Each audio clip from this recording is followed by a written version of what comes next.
Hello friends, क्या हाल है, कैसे हैं आप सब। उम्मीद करता हूँ सब ठीक ठाक होंगे और वेलकम करता हूँ हमारे चैनल दीपाल टिप्स में।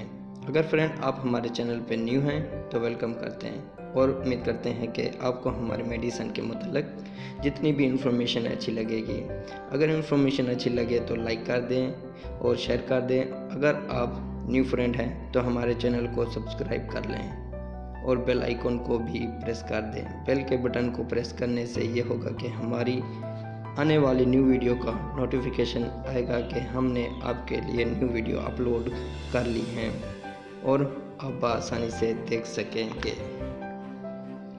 तो दोस्तों, आज हम बात करेंगे ऐसी कैप्सूल के ऊपर जो शायद आप इस कैप्सूल को जानते होंगे। जी दोस्तों, तो ये कैप्सूल है डॉक्सीसाइक्लिन कैप्सूल। आज हम इसके बारे में बात करेंगे। डॉक्सीसाइक्लिन एक ब्रॉड स्पेक्ट्रम और बैक्टीरियोस्टैटिक बायोटिक है। डॉक्सीसाइक्लिन तेज़ी से मुकम्मल अंतरियों में जज़ब होने के साथ साथ पेशाब के रास्ते खारिज हो जाती है।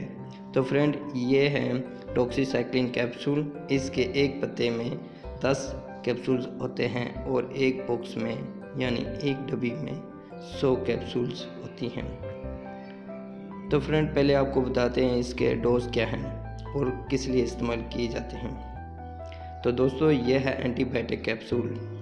एंटीबायोटिक कैप्सूल है तो आप इसको यानी डॉक्सीसाइक्लिन को इस बीमारी में इलाज के लिए इस्तेमाल कर सकते हैं और बहुत ही डॉक्टर डॉक्सीसाइक्लिन को रिकमेंड भी करते हैं, इन बीमारियों में इस्तेमाल कराते हैं। ज़्यादातर ये एक्ने के लिए इस्तेमाल किए जाते हैं। जिनके मुंह पे दाने होते हैं उनके लिए बहुत ही बेनिफिट है और गर्दन तोड़ बुखार में भी इस्तेमाल कर सकते हैं और ये गर्दन तोड़ बुखार के लिए बहुत ही अच्छी एंटीबायोटिक कैप्सूल है।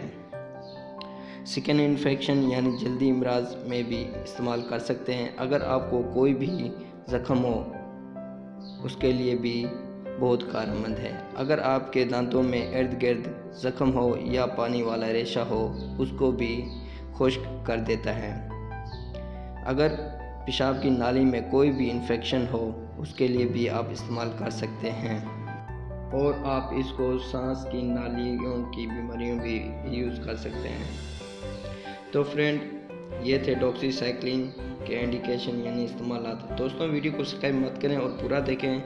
तो फ्रेंड्स, अब आते हैं इनके साइड इफ़ेक्ट की तरफ। डॉक्सीसाइक्लिन कैप्सूल लेने से साइड इफ़ेक्ट ये हो सकते हैं: एलर्जी हो सकती है कि यानी वोमिटिंग आ सकती है, साल यानी दस्त भी हो सकते हैं